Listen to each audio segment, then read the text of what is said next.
Gamescom open. Engage sanctioned files. Welcome to the Fluffenhammer.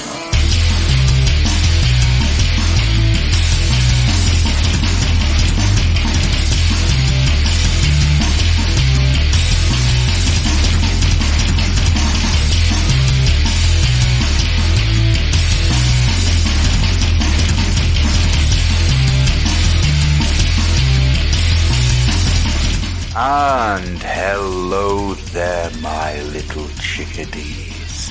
As a fine man once said, the attempt to make heaven on earth inevitably produces hell.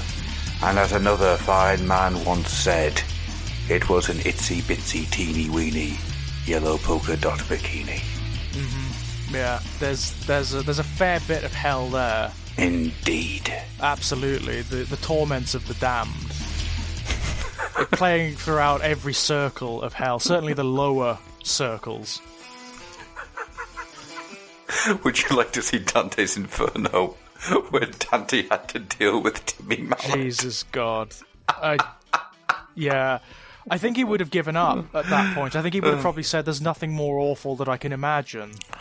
I shall get to the centre, to the Stygian depths. It was a nitsy-bitsy, teeny-weeny yellow polka dot. I will not. Goodbye.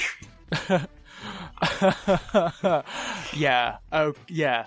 Welcome to Sanctioned, by the way. Hi, guys. Hello. Welcome to this very, very particular Patreon episode of the Fluffenhammer. It is. I'm Adam, and this is George. Hello, George. Hello. And we've got a bit of an interesting one for you this time round, I think. It's something that Adam and I kind of have been discussing quite a lot recently, relating to the Horus Heresy series of books, which is how much the universe of Warhammer 40,000 has changed as a result of those books, and how much, core elements of the background have changed as a result of those books. Much more so, I imagine, than most people realise. Yes, there's a lot. See, this is going to be an interesting one for me, because I'm going to be learning along with you, the listeners. In fact, a lot of you listeners are probably going to know more than I do when it comes to the Black Library Horus Heresy books and the story of the Imperium. Because my knowledge of 40k, it stops at around about 99-2000. Right, so did you ever actually read Horus Rising and False Gods and whatnot? I did. About 2 years ago. How did it affect you? I mean, what did you think? Well, Horus Rising was a really strange one for me. Real surprise, yeah? Well, yes, because it wasn't the Imperium that I remembered. Not at all. It's not the Imperium that they've set up. No. Before, I think people have generally forgotten this, but before Horus Rising, there were very few references to the Imperium as it was in the Great Crusade. It was this deliberately vague, misty. There was hardly anything about it. All you knew was that it was a sort of golden age. Humanity was in the ascendant. Human civilization was spreading across the stars, and the Emperor was at the forefront of that with the Primarchs. That's all you really knew about it. For all players of the game and fans of the mythology knew, it wasn't much different from now. Mm-hmm. So, from the present day 40k. So, all the sort of religious fanaticism and whatnot that is part and parcel of the present day 40k universe and the Imperium, one would be forgiven for assuming that was also part of the Great Crusade Imperium too. Yeah.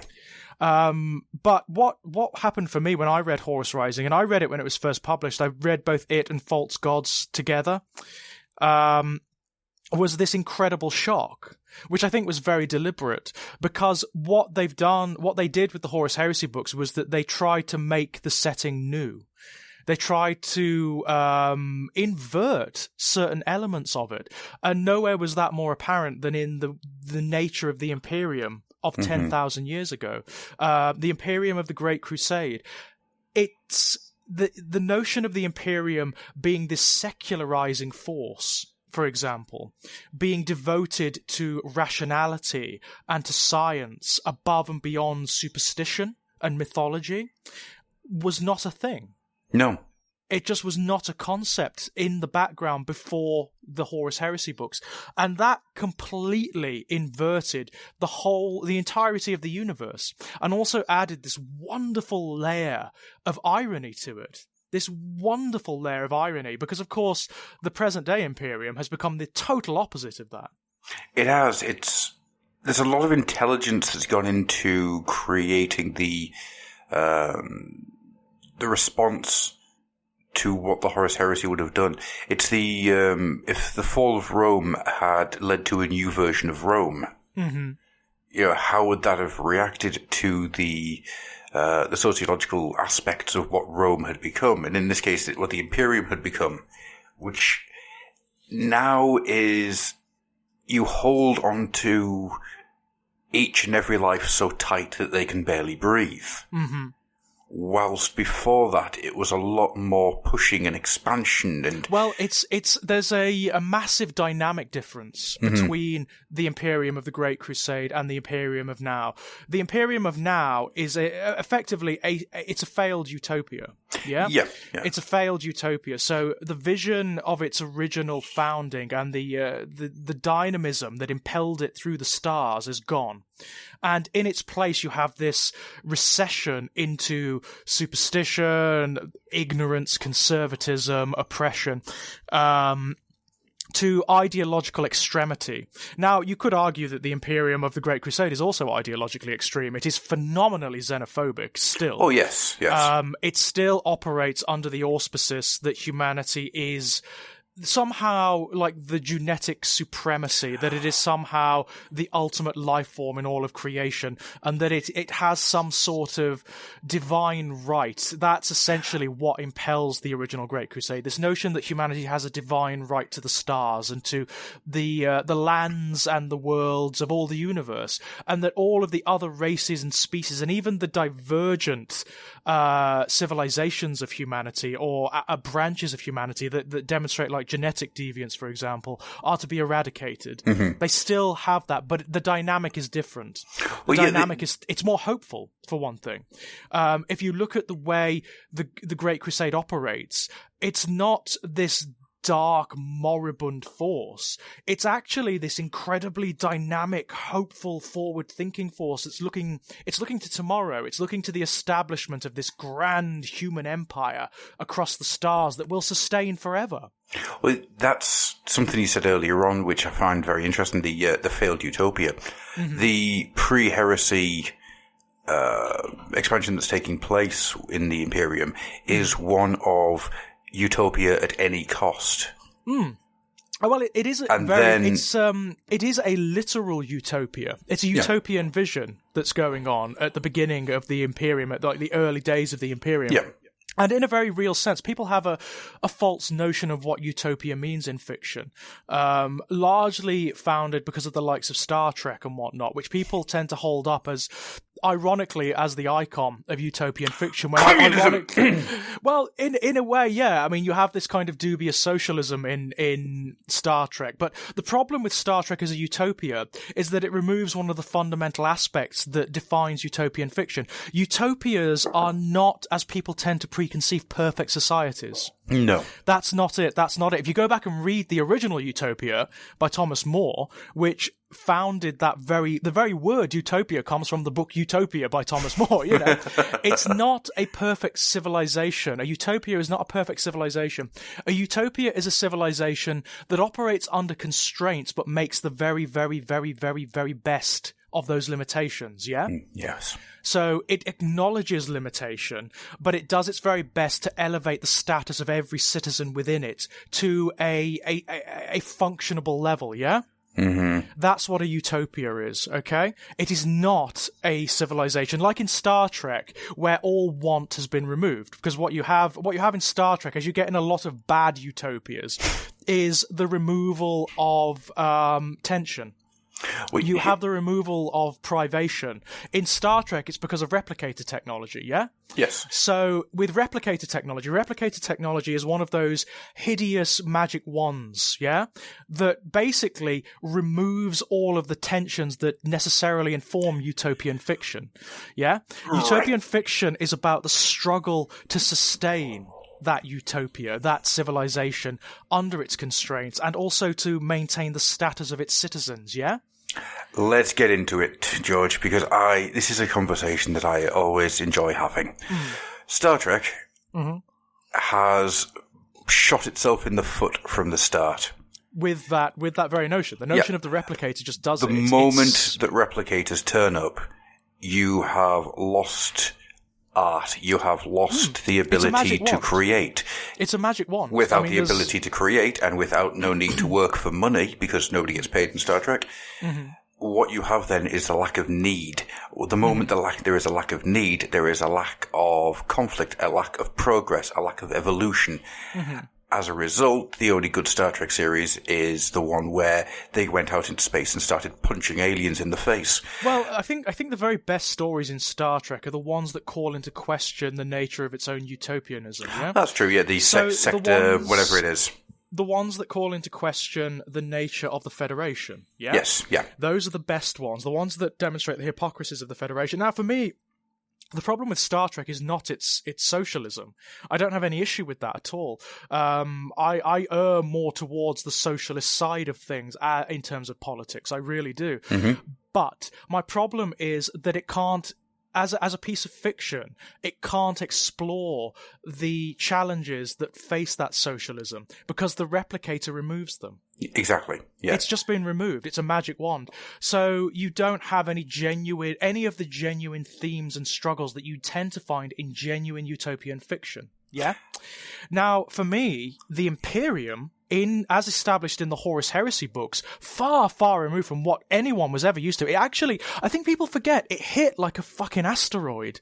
When Horus Rising first hit, it changed everything. It changed everything. Suddenly, everything was inverted. You had this political structure in the Imperium, this ideological structure that's neither one thing nor the other. It is very like Star Trek in many respects, because it is kind of socialist at its core. Yes, you know? Yeah, it is. Everyone is provided for in the Imperium. In that Imperium, everyone is provided for. There is this status where certainly the humanity that begins on Earth and on the worlds that are incorporated into the Imperium are provided for. All resources are there. And and everyone has a place. Everyone has a function. That's the important thing as well in a utopia. In a utopia, by definition, no one is lost. Yeah? Yes. There are no, like, say, homeless people wandering around. There is a place for everything and everything in its place. Everyone has a place and a function, and that's how this version of the Imperium functions, yeah? But from the very beginning, it calls into question itself. You have these wonderful moments. A lot of the early Horus Heresy books are from the perspectives of remembrancers, yeah? So normal human beings who are... They are along with the military forces of the Imperium, which are what would become the Astra Militarium, so sort of like the Imperial Navy and military, yeah? And also the Space Marine Legions, as they were back then. And the Remembrancers, their job is to record and to create art and music and photographs and to comment upon the nature of the Great Crusade. And what you get very early on is you get these remembrancer characters who witness what's actually happening in the Great Crusade and don't like it. You see, because they see it, they see the brutality, they see the incredible violence that has to be wrought in order to realize this utopian vision. So immediately you have characters that call into question the very nature of this regime, yeah? This regime that's so certain of itself, that's so dynamic, that's so forward-thinking, in many, many respects, but underneath cannot be realized without pretty much what all empires have always exhibited, which is genocide, violence, oppression, and so on and so forth. It's very, very clever. One of the things the Horus Heresy books do is completely demolish this notion that the Imperium are the good guys. Yes, because they are not. They are in no way, shape, or form is humanity the good guys. You get to see, from the perspectives of remembrancers, what the Space Marine Legions do when they encounter even the slightest thing that they consider to be deviant from the template, from what the Emperor prescribes, yeah? Yeah. And it's genocide. It's just genocide. There's a story I believe you've read that you like quite a lot, which is The Last Church. I love The Last Church so much. It was basically the catalyst for starting all of this. Because The Last Church was the first 40k story I ever read on YouTube, which then eventually led to this show existing. The Last Church is fantastic. It's really interesting, isn't it? What you've got in The Last Church is a conversation between the last priest on Earth. Yep. The last one. Because they've been... The Emperor and his regime, for all of the sort of talk of enlightenment and of raising humanity from the muck, has been going around basically doing what the Nazis did. Mm-hmm. They've been going around rounding up all of the religious peoples, all of the superstitious peoples, and they have been killing them. They've been just getting rid of them, destroying the churches, eradicating the art, defacing everything. And the last priest on Earth in The Last Church has a sit-down conversation with the Emperor. Before we continue, I just need to point out that I was about halfway through the book before I realized that the entire story was based around one of my favorite quotes of all time. Mm-hmm. That one being, "Man will never be free until the last king has been strangled by the entrails of the last priest." Yeah, but this is the irony of the story, isn't it? Because the last king is talking to the last priest. The last king is talking to the last priest. And ironically, what happens, it's this despairing commentary upon humanity, because the Emperor is like this shining beacon of humanity, right? He's like evolution taken to the nth degree. And he is still a cunt. He is still, even with all of his scope, his perspective, his power, his intelligence, he is still like the tyrants of old. What he does throughout that entire book, which is fascinating to me, is he plays one-upmanship. Yeah. He doesn't try to dazzle with his intelligence. He doesn't try to charm.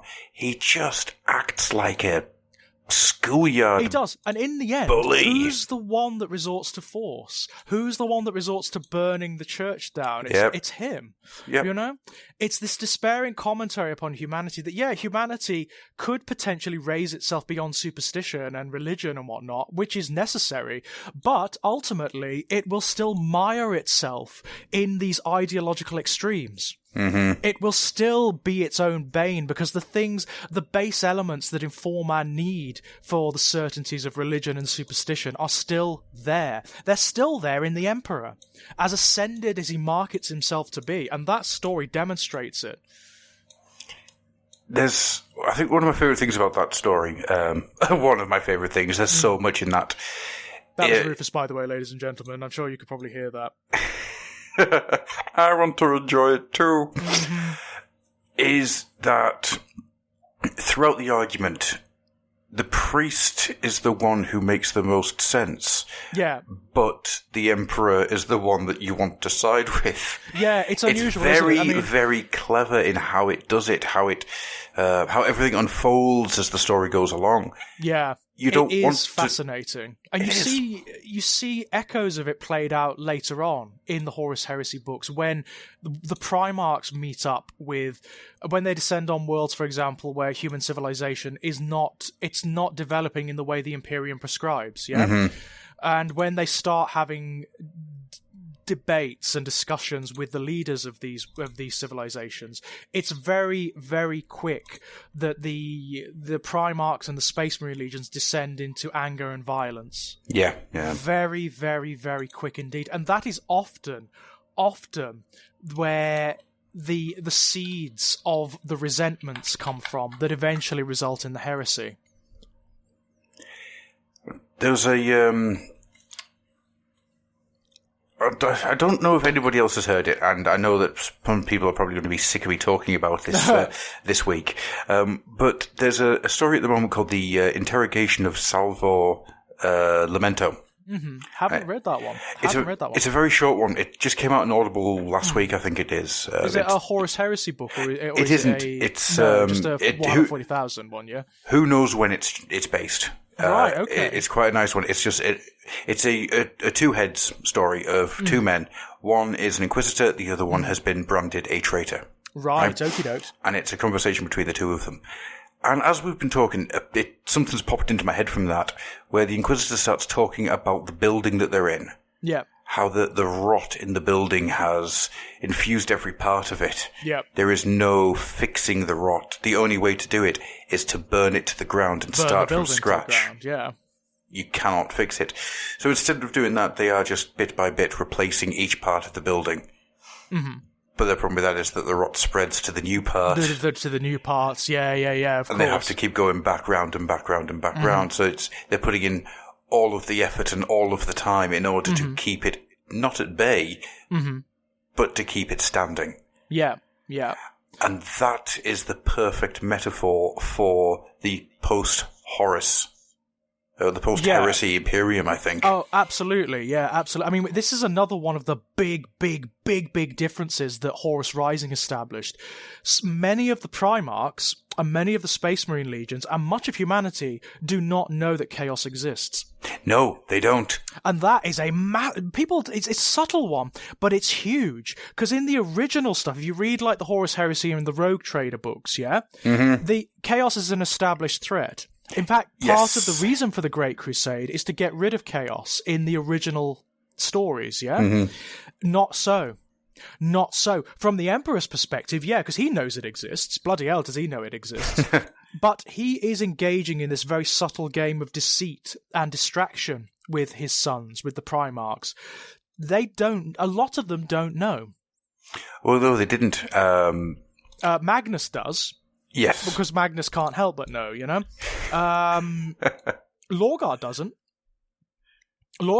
Not until he actually comes across chaos itself. No, he's not aware. Yeah, you're right. And then Lorgar discovers the biggest part of the deception. Yeah, which he does. He's the one that uncovers it. That sequence was absolutely amazing to me. Yeah, I mean, this is something the Horus Heresy books do, which I love.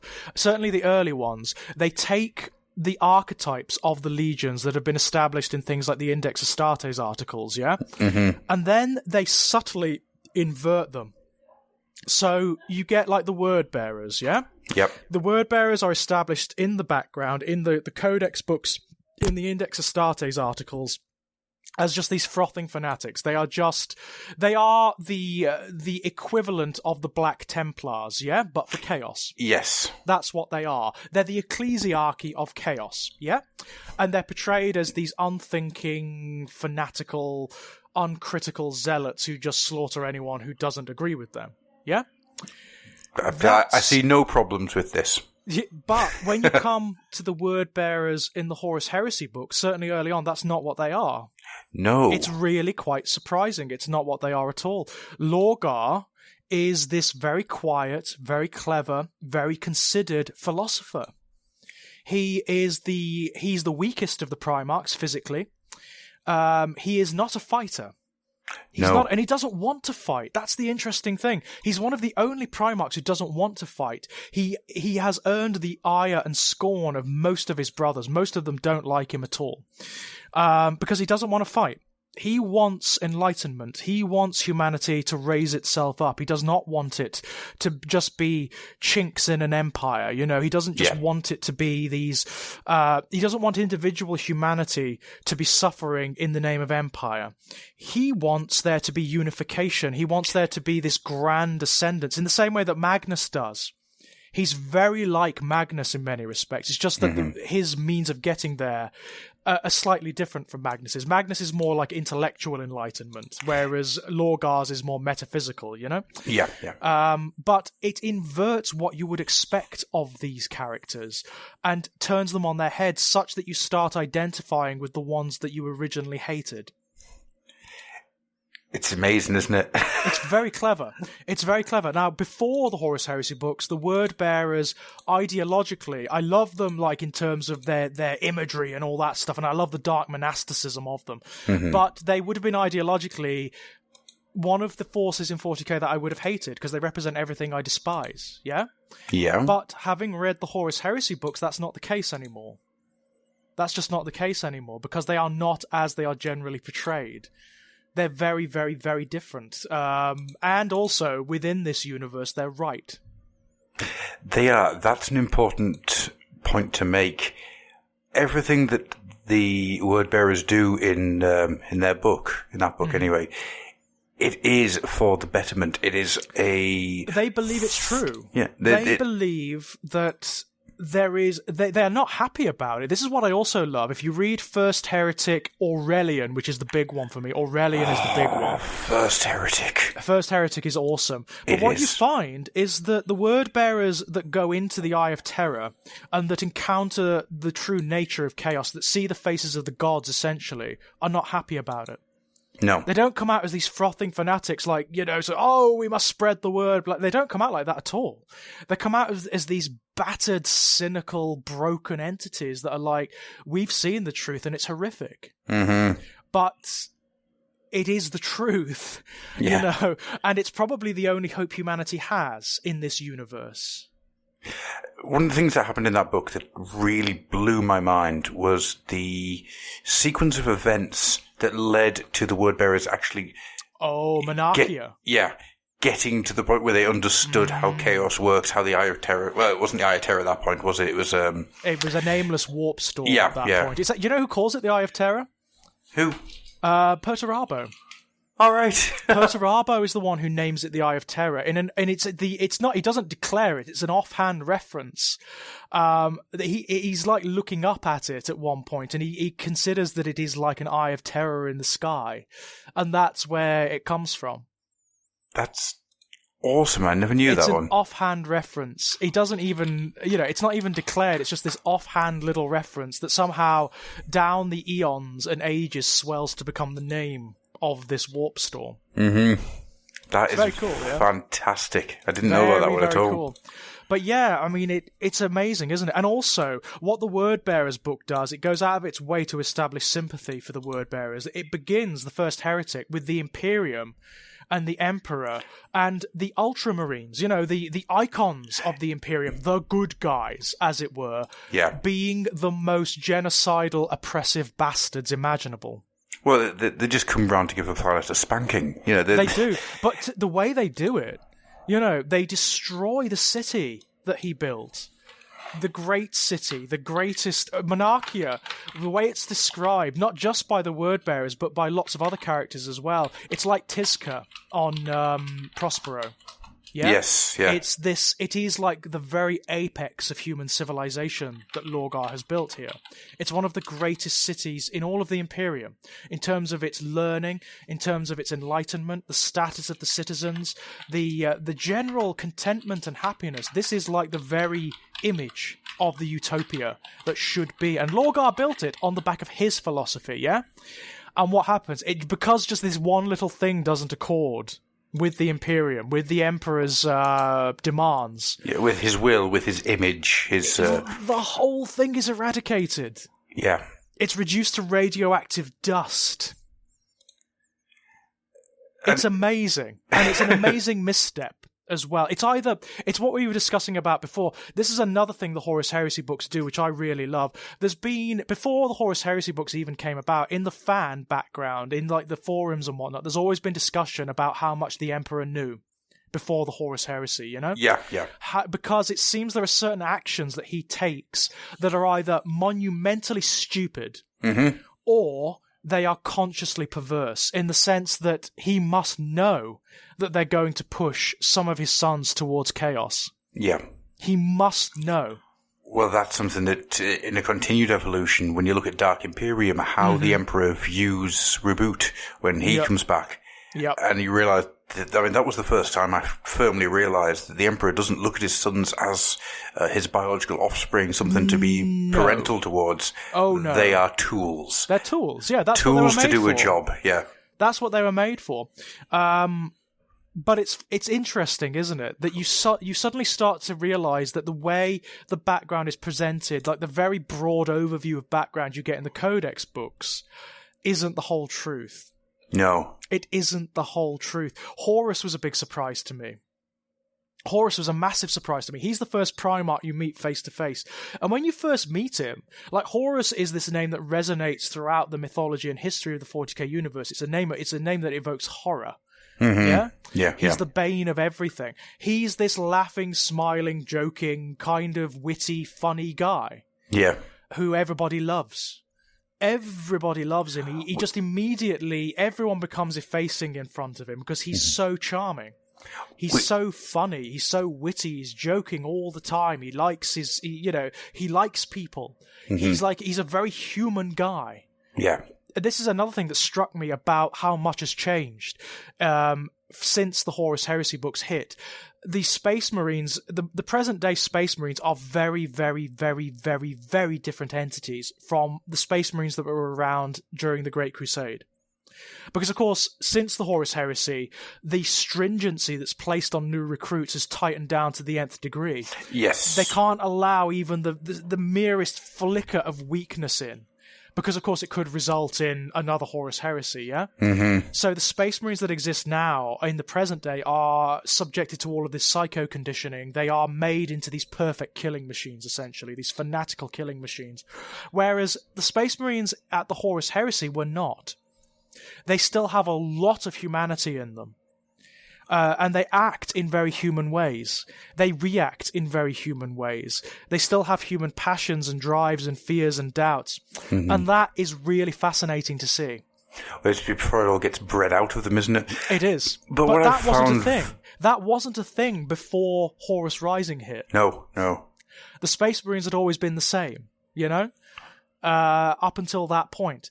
The Horus Rising changed it completely. It made them more human, it made them more like characters in and of themselves, it gave them doubts and fears and confusions, and it works really, really well. Really well. And it adds this layer of tragedy to the 40k universe that these shining exemplars of humanity, genetically superior humanity, have degenerated over time and have become these emotionless killers, basically bred psychopaths.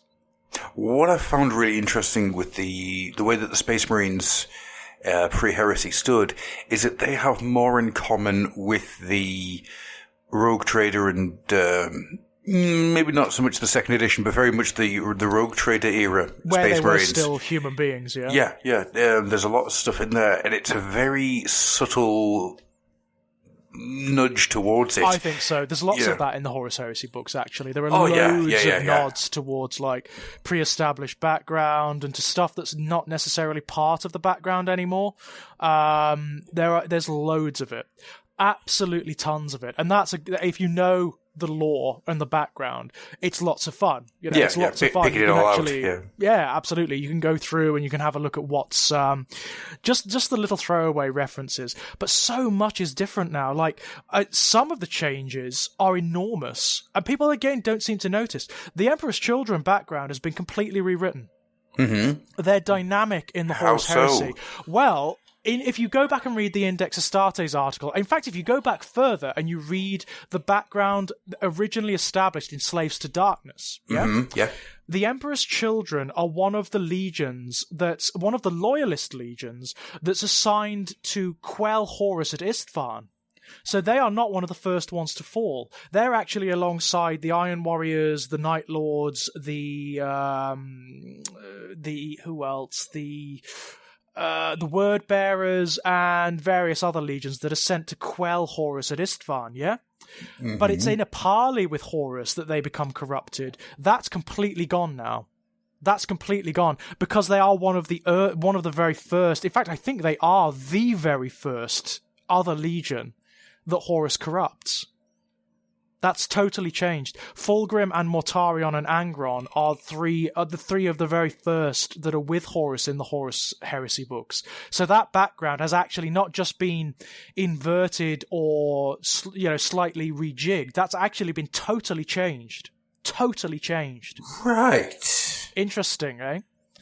Interesting. Also, one of the story elements that was originally Horus's, which is in the original background, Horus is definitely possessed by a demon. That's what leads him to stoke the heresy, yeah? Mm-hmm. It's during a parley with the tribes of Davin, yeah? Right. That is gone now. Or rather, it's not gone. It's been transplanted onto another legion. It's been transplanted onto Fulgrim. Fulgrim is the one that gets possessed by a demon now. Mm-hmm. But that doesn't last, of course, as we know. No. As we know. But it's interesting how a lot of the background has been shifted and changed and has been rejigged slightly, just to make it flow more and to make it make more sense. There's the Emperor and the War Master, I think, is a good thing to drop in at this point. Mm-hmm. So, The Emperor and the War Master was originally written by Bill King around about 1990. Mm-hmm. It is a short story, 5 to 8 pages, something like that. Yep. And it's the Emperor and his Marines teleporting aboard Horus's flagship to go to Horus to kill him. Yep. The way that story works is the Emperor comes in, his team is whittled down, slowly but surely until he alone can stand in front of Horus, and Horus kicks the living hell out of him. Yep. So far, so much the same. However, the biggest difference in between that and everything that came afterwards was that Horus was demon-possessed at that point. Yep. And also unnamed guardsmen. Yes, the unnamed guardsmen. They are, from what I can see, like my writer's craw is telling me that they're setting up a not the unknown guardsman itself, but a derivative of it. Yes. Something is going to happen redolent of that in the last book. Definitely. I think so, and this is where I'm interested to see how that's going to fall into place. Well, here's a thing I think is going to happen. Mm-hmm. Part of the original story that makes absolutely no sense is that Horus drops the shields around the Vengeful Spirit, his flagship. Yeah. It makes no bloody sense. It's the stupidest move imaginable, because that's what allows the Emperor to teleport aboard, yeah? Well, I think that was the idea, isn't it? It's to bring the Emperor on board. He's, because I know that one of the thought processes is that he does it and then subtly has placed everything in place, so the Emperor has no choice but to teleport on board. But to fight him, basically, yeah. But I think what is going to happen is little Horus Aximand, who is one of the new characters introduced. He's basically a space marine who looks like Horus, yeah? That's why they call him Little Horus. And he's awesome. I think he's going to have a change of heart, because that's been subtly suggested throughout the books that refer to the Sons of Horus. Horus Aximand is not comfortable with what's happening to the Legion, yeah? Mm-hmm. And with the Heresy. I think he's going to be the unknown guardsman. That would be awesome, actually. I think that's what it's going to be. Mm-hmm. And it's going to be symbolic of Horus killing his last vestige of himself. Yes. You know? That would be my guess. That's a very, very cool idea, George. I like that. That would be my guess, anyway. That's how I would write it if I were doing it, basically. But it is building up to this notion that there's going to be more complexity with regards to the confrontation between Horus and the Emperor. Mm-hmm. I think that what we see is only going to be the merest fraction of the actual conflict. I think there's going to be stuff where they're kind of debating with one another in like an astral plane, you know? Where they're fighting one another in spirit form and all of this stuff, yeah? That's what I think. There's also this wonderful ambiguity that's been set up in the Horus Heresy, because the Emperor has always been a mystery. It's never in the original Lost in the Dam, you do find out where he comes from and what he is. Mm-hmm. But that has since been sort of shunted away, and it's not really part of the background anymore. The Horus Heresy books introduced the notion of what are they called? Are they called Eternals or something like that? Yeah. The Perpetuals. That's the one. Yeah. The Perpetuals are really bloody interesting. They are this new element in the 40k universe that have only occurred in the Horus Heresy books, and they are immortal human beings. Mm-hmm. They're human beings that can be killed, they can die, but they are reborn again. Yeah. Just eternally. They cannot actually be snuffed out. The Emperor is one. We know the Emperor is one. And there are others wandering around too. And they've been wandering around long enough that some of them know who the Emperor is. And they are acting across their own agendas, which span centuries and millennia. Some of them are older than the Emperor. Some of them have been around longer than him. And there's one in particular called John Grammaticus. Yep. Who knows the Emperor intimately. Yeah, it's great, isn't it? It's brilliant. He knows the Emperor intimately. And you never quite get what it is he knows about the Emperor, but you know that he hates him and he's horrified by him. Yeah. That's all you really know. Also, interestingly, one of the Primarchs is a perpetual. Vulcan. Is he? Yeah, Vulcan's a perpetual. Yeah, he can't die. I didn't know that. Yeah. Vulcan is killed a lot in the Horus Heresy, mostly by Night Haunter. Right. There's a story where Night Haunter takes Vulcan, and it's for Night Haunter, it's like the pinnacle of his art. It's like, you can't die, so what can I do to you? And he basically subjects Vulcan to this sustained regime of torture and death until Vulcan is driven mad. Oh dear. Yeah. So Yeah. Vulcan's still alive. Vulcan's still around in the present-day Imperium. He's just a lunatic.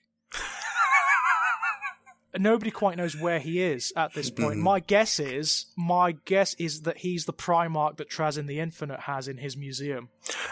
That would make a lot of sense, actually. That's my guess. Oh, but again, please say he's called the Babbling Primarch.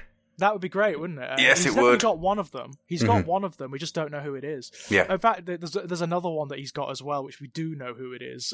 As a result of the Fabius Bile books, he's got a still mortal form of Fulgrim. Right. Yeah. It's too complex to go into. Okay. But he has in his museum a still mortal version of Fulgrim that hasn't fallen to Slaanesh. I mean, the potential ripples of that are insane, aren't they? I need to get onto these Fabius Bile books. Can you imagine if that version escapes and sides with the Imperium? Yeah. So you have loyalist Emperor's children. What? Yeah, right? No, what? It's great, isn't it? It'd be fantastic. I am struggling with this information, I'm going to be honest. Right. I know. But that's kind of beside the point. There's so much that's different in the Horus, and so much that's unexpected, so much that's deliberately unexpected. Another thing that has never been a part of the background before the Horus Heresy books is the Unremembered Empire. Yes. Which is one of my favourite additions. What happens, in a nutshell, is that the Word Bearers lay siege to Ultramar, and they, through various sorcerous means, they create this vast warp storm around it that seals it off from the rest of the Imperium. So several of the loyalist legions, which are ensconced on Ultramar, can't escape. So they're sealed away. And Robert Gilman, who is my favourite of the loyalist Primarchs, by the way, in these books, he is this incredible pragmatist. He doesn't like despair. He doesn't like, throw baby out with the bathwater and throw a temper tantrum, as many of the others would. What he does is, he's like, okay, so we're sealed off here in our own empire. If, as and when we find a way out, Horus is likely to have won. So the universe is likely going to be in flames. We are going to have to retake it. So what he does is consolidates. He creates, against the tenets of his father, by the way, because this is like anti-Imperium. He establishes his own Imperium within the Warp Storm and within Ultramar. And you get this empire of several Space Marine legions, the Dark Angels, the Blood Angels, and the Ultramarines. And it's like this little self-sustaining empire that eventually does escape, obviously, and goes to aid the siege. But it's sealed within this warp storm for a long time from its own perspective. They actually do establish this small Imperium. Right. Which is really cool, isn't it? Yeah. Do you know who he elects as regent of the Imperium, as the Emperor? I don't. Because he doesn't want it. Right. Sanguinius. All right. Yeah, Sanguinius is actually the Emperor of this small Imperium. That's brilliant. It's really cool, isn't it? But you know what else? What's really problematic? Someone else is sealed there with them. Night Haunter. Night Haunter becomes the bane of this new Imperium. That's cool. Isn't it cool? That's right? very, very There's a cool. sequence in Unremembered Empire. A Night Haunter is fucking fantastic in the Horus Heresy books. He's one of the only ones who can go toe-to-toe with the likes of Angron and Leman Russ and come out. Mm-hmm. he fights Vulcan, Robert Gilman, Lionel Johnson, and Sanguinius at one point, and he's winning. Right. He's a nightmare. Night Haunter is an absolute nightmare in these books.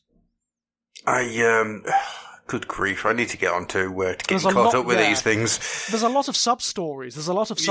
I mean, some of them don't work. Some of them have only been introduced to sort of drag it out because it's a big name, because it sells a lot of books. Yeah. And those you can just ignore. You can just, like, a lot of the Mechanicum stuff isn't very good.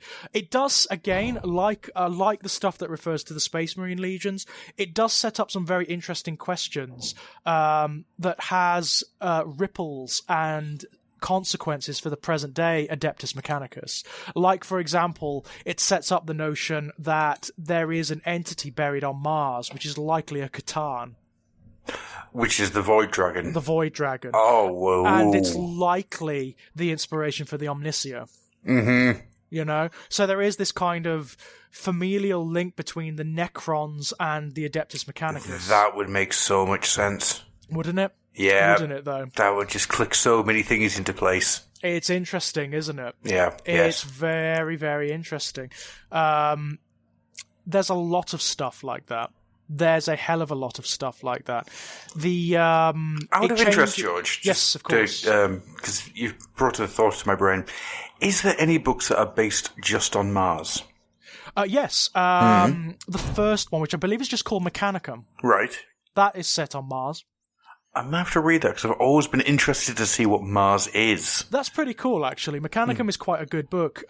It's slower than the other Horus Heresy books because a lot of it isn't conflict. It's just build-up, But it's like it explores the political shifts between because Mars, of course, falls to Horus. It is actually loyal. It becomes loyal to Horus.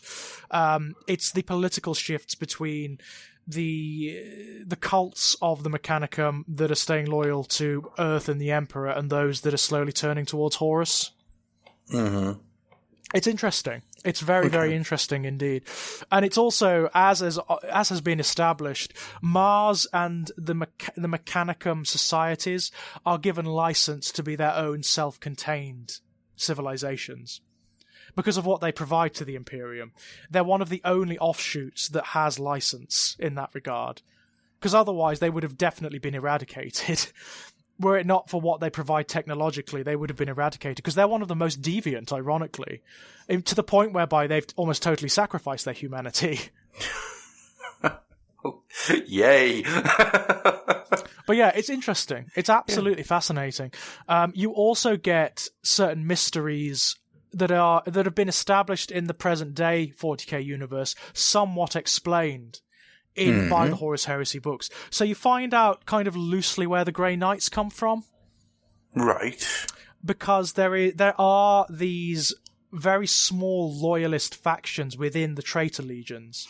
Like in the Death Guard, you've got Nathaniel Garrow and his lot. In the Emperor's Children, you have Saul Tarvitz. In the Sons of Horus, you have Loken and those guys. And they do manage these small factions to break away during the Siege of Istvan, and they make their way to the Imperium. And they become the forebears of the Grey Knights. Right. They scour away all of their Legion iconography and they wear grey. Okay. And they become this force, like a strike force, they're almost like the special ops or the black ops of the Imperium. And their business is to seek out and eradicate the sins of their former brothers. That's what they're for. Right, and yeah, you can see the evolution of how they will eventually become the Grey Knights, yeah? Yeah. It's good. It's cool, isn't it? Yeah, it's really quite cool, yeah? It's a nice, natural starting point for them. Yeah. And it's where you get the beginning of the Inquisition, too. Mm-hmm. Very, very cool. And it's the guy who sort of masterminds this is it's like a collusion of Nathaniel Garrow from the Death Guard, Loken from the Sons of Horus, and Rogel Dawn.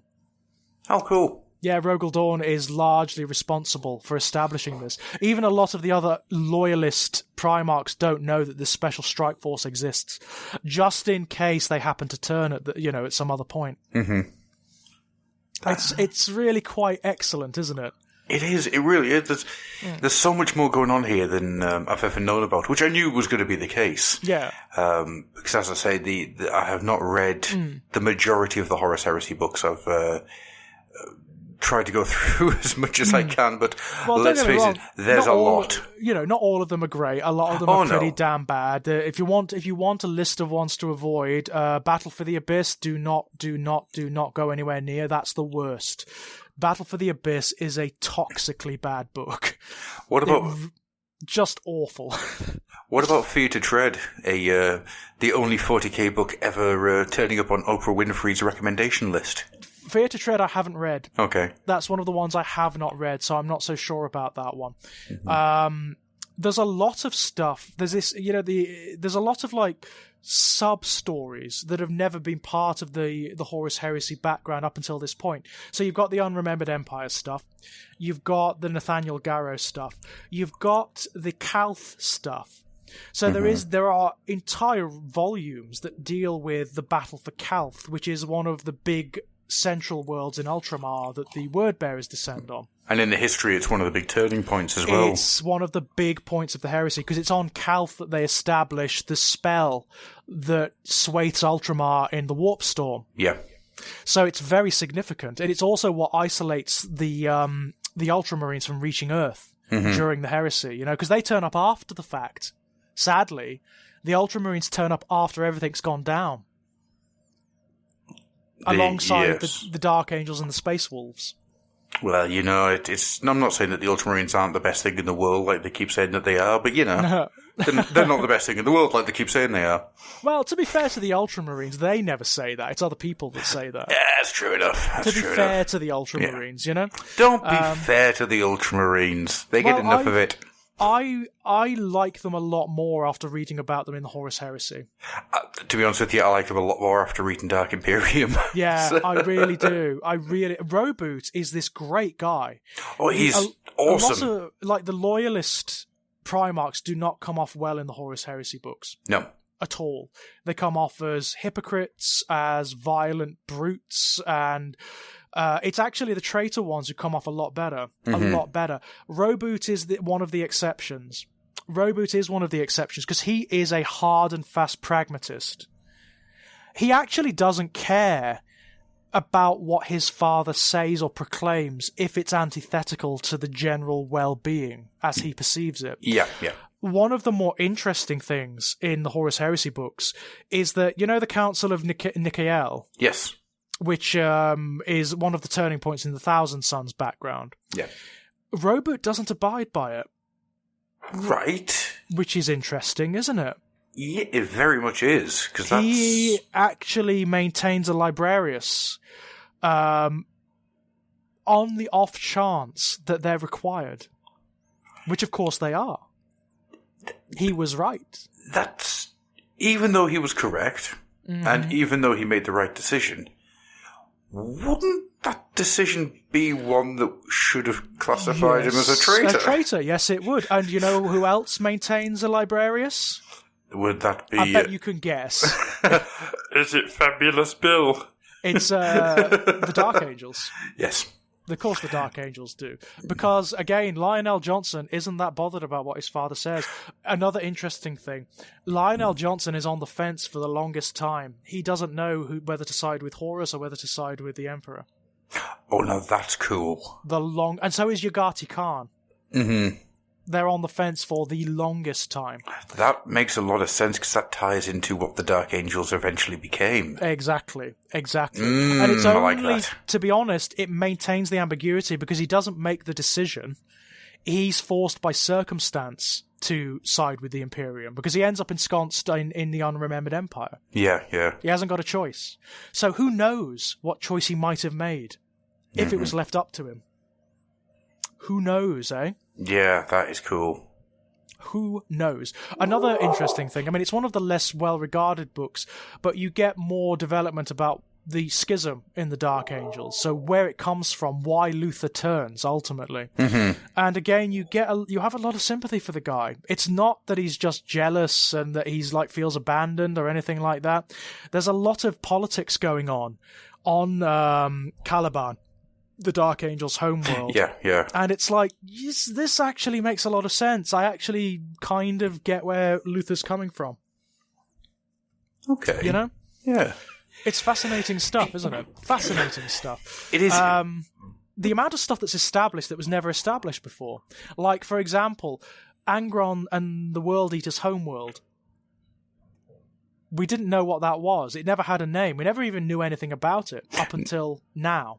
No, we didn't. It was... In Betrayer, we find out what it is. Nuceria.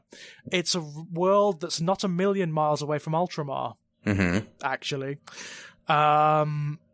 And it's a shithole. It's a world that... Must not make Wolverhampton joke. No, well, I'm heading there later today, so... You know. But it's... Of course you are, you know, it's fascinating, isn't it? It's absolutely fascinating that you're getting this development. Angron himself becomes a totally different character in the Horus Heresy books. A totally different character. Is he this frothing mad berserker? Yes. Yes, he is. But you learn why. And you also get to see more of him. Like what he is or could have been. Okay. Like, he's with Lorgar a lot. Like, his total antithesis amongst the traitor Primarchs, you know? And they debate and they chat and they talk and they get on. That Lorgar and Angron get on pretty damn well. Angron's got a lot of time for Lorgar. It's really interesting. It's really bizarre. They debate. You've got Lorgar, one of the most learned, erudite, eloquent of the Primarchs, debating philosophy with Angron. I can't get my head around that one. Yeah, I know, right? I know. And it's brilliant. It's absolutely brilliant. It really is wonderful. And that's true of a lot of characters. Khan the Betrayer. You would have thought that he would be the most frothing mad of the Berserkers even when they were loyalists, wouldn't you? You would have thought. No. He's actually the calmest of them. He's the only one who can talk to Angron.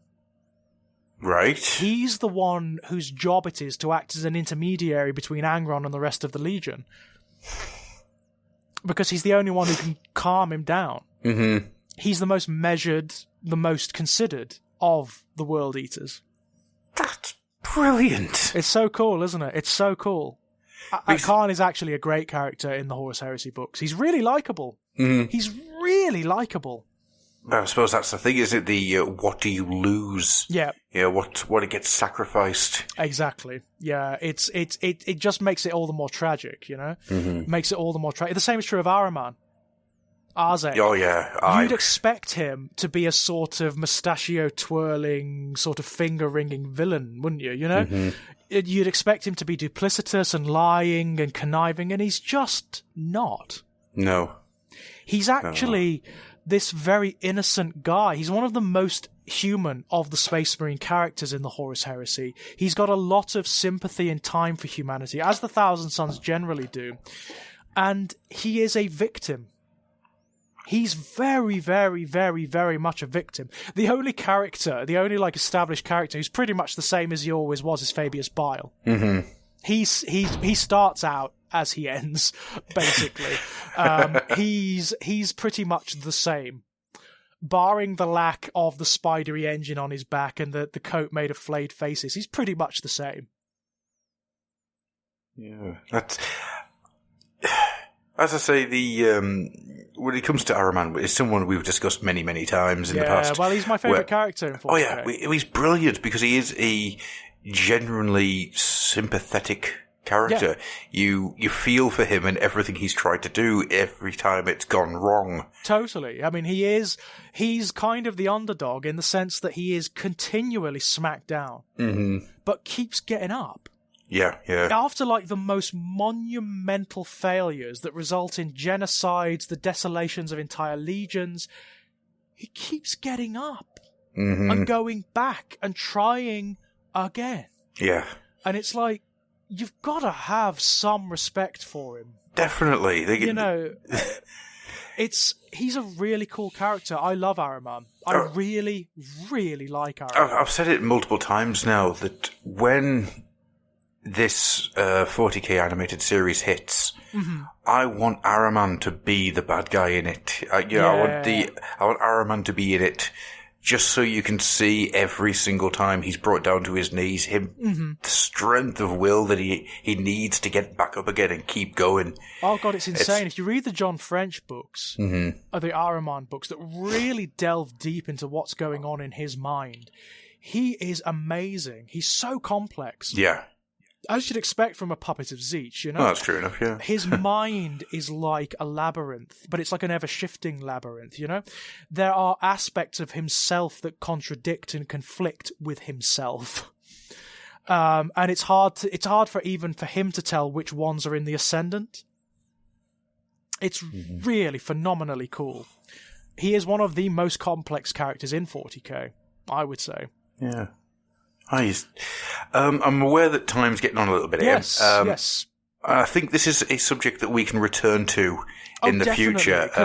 There's still so much to talk about. I mean, we could look more at how the Imperium and the status of the 40k universe has changed itself, you know? Definitely. The empire of the Imperium, as we've said, has dynamically gone from being a utopian vision to being a dystopian one. So it went from being a forward-thinking empire that was always looking towards tomorrow, that was attempting to establish something, to being something that is perpetually under siege, that is crumbling from within, that is attacked from without, and that is only seeking to survive. It's no longer seeking to better itself. Yeah. It's no longer seeking to evolve. It is seeking to sustain, to just hold on. I was going to say, what it is it's putting all of its effort into hanging on by its fingertips in order to not fall into the abyss. Absolutely. The status of humanity does not matter anymore. No.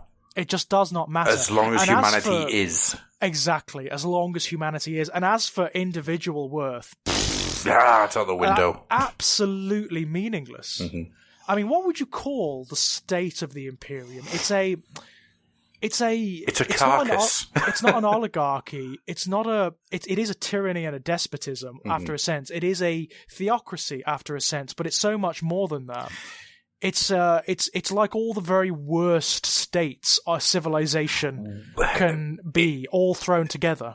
It's weird. It's worse than the sum of its parts. Yeah, it really is. Oh yeah, it's a held together. Isn't it? Oh, very much so. It's moribund. Like, the fundamental question that faces the Imperium, it seems to me, is, right, so you've got this preconception that humanity has to survive, yeah?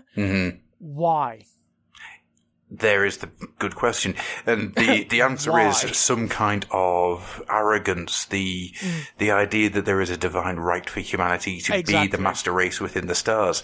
It's ironically the only thing that's actually sustained since the Great Crusade days, but it's become, even from that original preconception, which was Nazist enough, this version of it is even worse. Well, yeah, it's what happens when the Stalin Sovietism falls apart and then gets rebuilt into, Spanish Catholicism. It's the entirety of the Imperium is just being held together by spit glue and some kind of divine arrogance. That's pretty much it.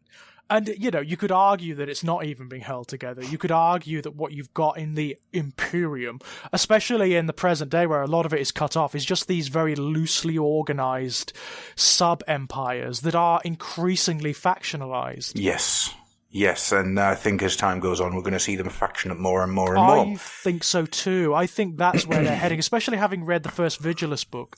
I do think that's where they're going. I think we're going to get we've already got Imperium Secundus and Imperium Nihilus, don't we? Nihilus and Secundus. It's already happened. It's already schismed into two. Oh, I look forward to Imperium Tritarius. Oh my god. Well, I think you're going to see the status shifting when we see the returns of more Primarchs. Yes. I think that's when it's going to happen. Leman Russ, when he comes back, it's going to be interesting. But you know what Tritarius would be, don't you? What's that? Triterius would be all the other Marine chapters you've forgotten ever existed. Yeah. So, like, the Raven Guard, for example, Yeah. and whatnot. Yeah, it's going to be fascinating. Mm-hmm. I mean, there was even rumours floating around that Ferrus Manus was considered to be coming back. I just don't. Actually, really? I do know how they could do that. Mm-hmm. He could be a cyborg. Okay. He could be like a robot. You know? Like maybe an artificial intelligence. Well, there seems to be something about the artificial intelligences rising again, isn't there? That seems it's to be fascinating, isn't it? Fascinating stuff. There is one question I do want to ask you before we get this out closing up, though. And it's something that I was going to ask you earlier on, but the conversation just kept rolling, so I never got the chance. Yeah. There is one thing in the Horus Heresy, a concept that got dropped into my lap that to this day still freaks me the hell out. Yeah. And that's the butcher's nails. Oh, the butcher's nails, yeah. In fact, that's another bloody good point. The butcher's nails only came about in the Horus Heresy. They did. They didn't exist beforehand. There was a vague reference to psychosurgery. Yeah. And that's it. That's all you got. It was like a one-sentence thing, and that's it. They are just... Oh, I don't even know how to begin describing it. They are like the very worst inventions humanity has ever come up with. Yeah? They are like... Yes, without a doubt. They are evidence that humanity actually deserves to be wiped out in this universe. Mm-hmm. Because they are these torture engines designed to create psychopaths. Yes. They are the worst things ever. I can't remember which story it's in, but there's a part where they talk about how the butcher's nails are just there buzzing in the back of the head, constantly pushing, constantly probing, constantly poking. Yeah. And it's just, it's the worst horrible thing, isn't it? Well, it's imbuing psychosis. Yeah, absolutely. In Betrayer, you get a lot of detail about how the butcher's nails work. Yeah. And you also get the notion that the ones that are implanted in Angron are different. They're necessarily different because he's a Primarch. Yeah. And they weren't designed to work with a Primarch's physiology. So they're actually killing him. Mm-hmm. They're not only driving him mad, they're actually killing him.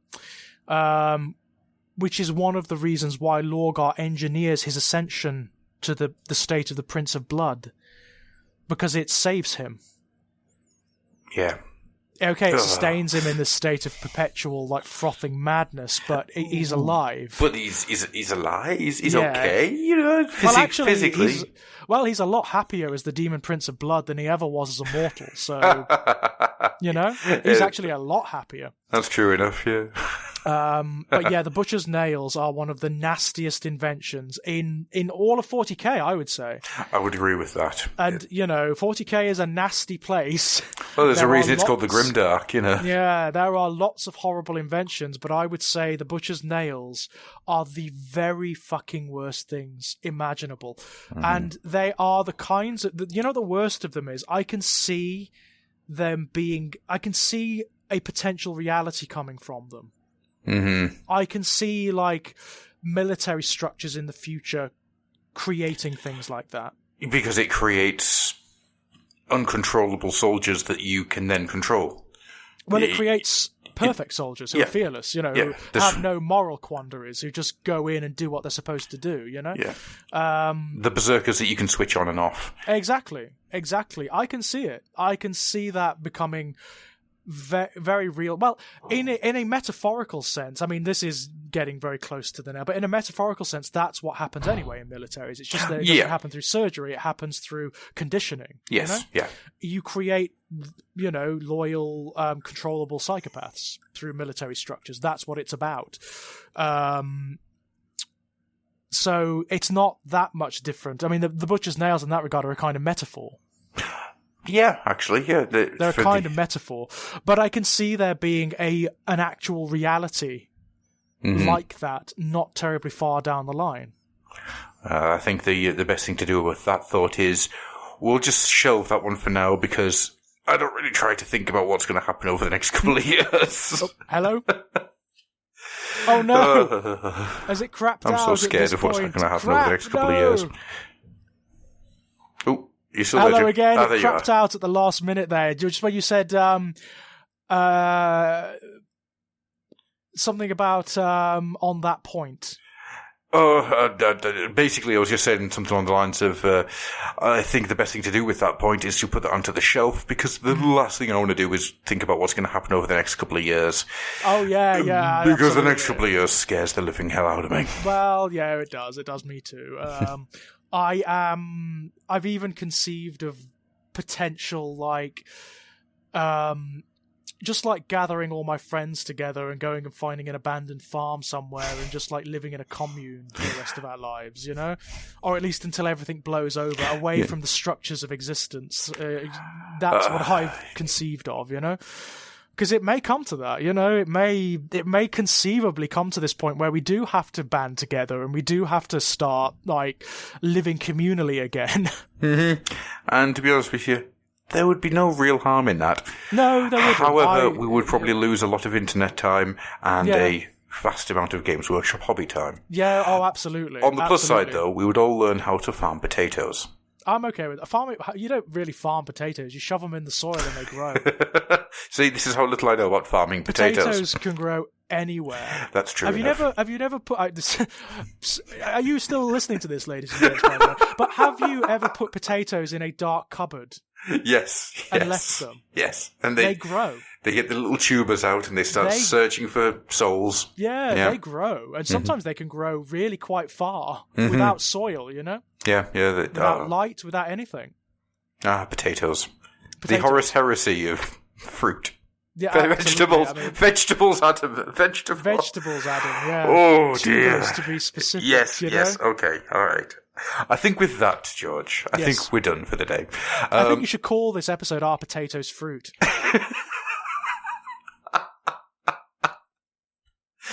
I'll tell you what.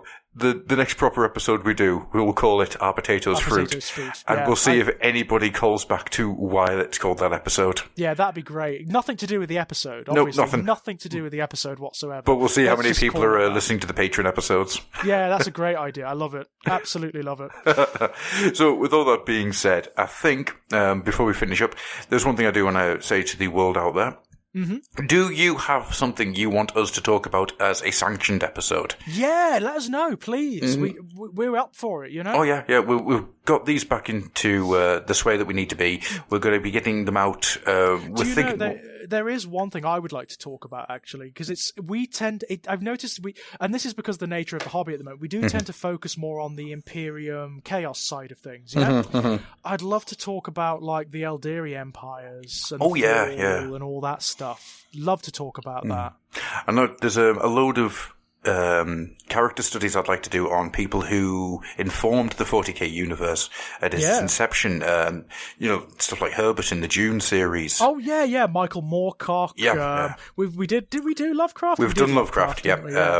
We still need to do what's his name, Conan writer. Robert E. Howard. Yes, Howard. So there's plenty there. That'll be an interesting one. Oh yes. If we're going to look at the man himself, it'd be very interesting. The man, the myth, the madness. The money boy. Yeah. The interesting dates he went on. Oh my god, yeah. Have you seen the film that was about him? What, like a biopic?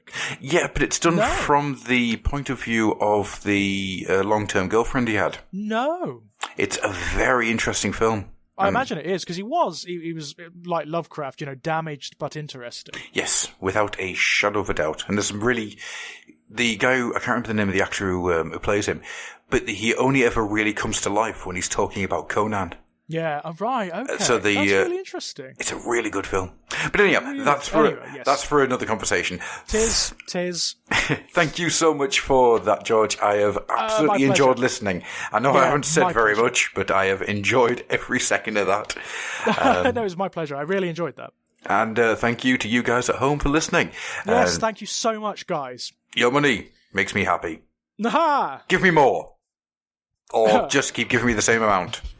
Either way, thank you. And good night. Bye-bye.